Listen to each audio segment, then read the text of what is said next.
Kalau kita ngomongin Swedia, apa sih yang pertama kali muncul di kepala? Pastikan negara modern, progresif, sistem kesejahteraan sosialnya luar biasa.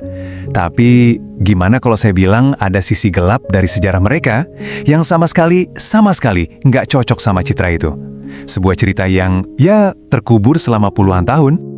Oke, sekarang coba kita lihat kontradiksi yang luar biasa ini. Di satu sisi ada citra Swedia yang kita semua kenal, tapi di sisi lain ada fakta sejarah yang jujur saja mengerikan. 63.000 warga negaranya sendiri jadi korban sterilisasi paksa, sebuah kebijakan negara yang menargetkan mereka yang dianggap nggak layak.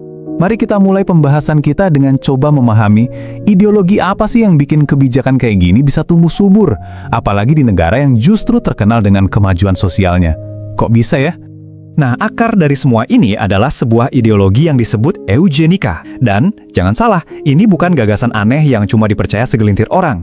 Justru sebaliknya, ide ini tuh populer banget di banyak negara barat di awal abad ke-20. Pada masanya, ini bahkan dianggap ilmiah dan progresif. Cukup ironis ya.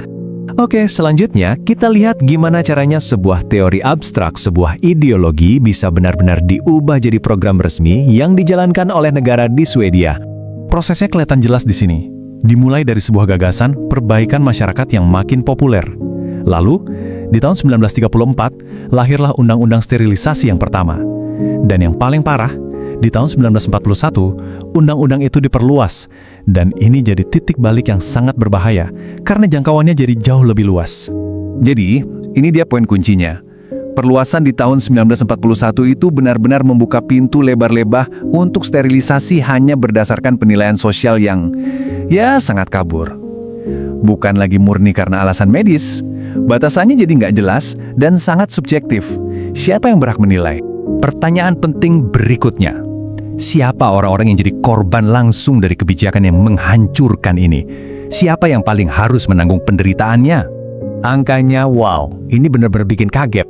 63.000. Coba bayangkan, antara tahun 1934 sampai 1976 ada 63.000 orang yang jadi korban program ini.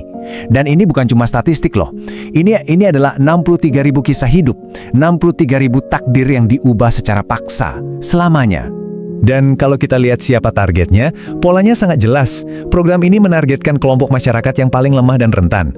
Mereka adalah orang-orang yang seringkali nggak punya kekuatan untuk melawan, atau bahkan mungkin nggak sepenuhnya paham apa yang sedang terjadi pada diri mereka. Jadi jangan bayangkan ada persetujuan yang tulus. Kata persetujuan di sini seringkali cuma ilusi. Banyak dari mereka yang ditekan, diancam. Kalau nggak mau tanda tangan, pekerjaan hilang, pendidikan dihentikan, atau bantuan sosial dicabut. Bener-bener nggak ada pilihan. Hebatnya, program ini bisa dirahasiakan selama puluhan tahun. Nah, pertanyaannya, gimana caranya? Kebenaran yang sudah terkubur begitu lama ini akhirnya bisa terungkap ke publik. Garis waktu ini menunjukkan segalanya. Programnya berjalan sangat lama, dan bahkan setelah dihentikan di tahun 76, butuh waktu bertahun-tahun dalam keheningan sampai akhirnya para jurnalis investigatif di tahun 90-an berhasil membongkar semuanya. Bisa Anda bayangkan betapa kagetnya publik Swedia waktu itu? Berkat keberanian jurnalisme investigatif, mereka dipaksa untuk melihat kenyataan pahit ini. Hal ini memicu percakapan nasional yang besar, dan tentu saja momen introspeksi yang sangat sulit bagi seluruh bangsa. Nah, akhirnya di tahun 1997, pemerintah pun bertindak. Mereka secara resmi mengakui kalau program ini adalah pelanggaran hak asasi manusia. Terus, mereka juga minta maaf secara resmi ke semua korban. Dan yang paling penting nih, mereka membuat program kompensasi finansial untuk para penyintas. Ya, ini jadi semacam langkah pertama lah untuk memulai proses penyembuhan luka yang begitu dalam. Oke, jadi apa pelajaran paling berharga yang bisa kita petik dari babak kelam sejarah Swedia ini? Kenapa cerita ini masih sangat penting untuk kita ingat hari ini? Ini dia pelajaran utamanya, dan ini yang paling menakutkan. Gagasan bahwa negara bisa memperbaiki populasinya ternyata nggak cuma ada di rezim-rezim diktator yang kejam. Ide ini juga terjadi, dipraktekkan, dan dilegalkan di dalam sebuah negara demokrasi yang dihormati dunia. Kutipan ini benar-benar merangkum semuanya. Ini adalah pengingat yang sangat kuat bahwa kemajuan, ilmu pengetahuan, atau kebijakan publik apapun harus dan wajib selalu berlandaskan pada satu hal, penghormatan fundamental terhadap martabat setiap individu manusia tanpa terkecuali. Dan pada akhirnya, kisah ini meninggalkan kita semua dengan sebuah pertanyaan yang sangat kritis untuk kita renungkan bersama.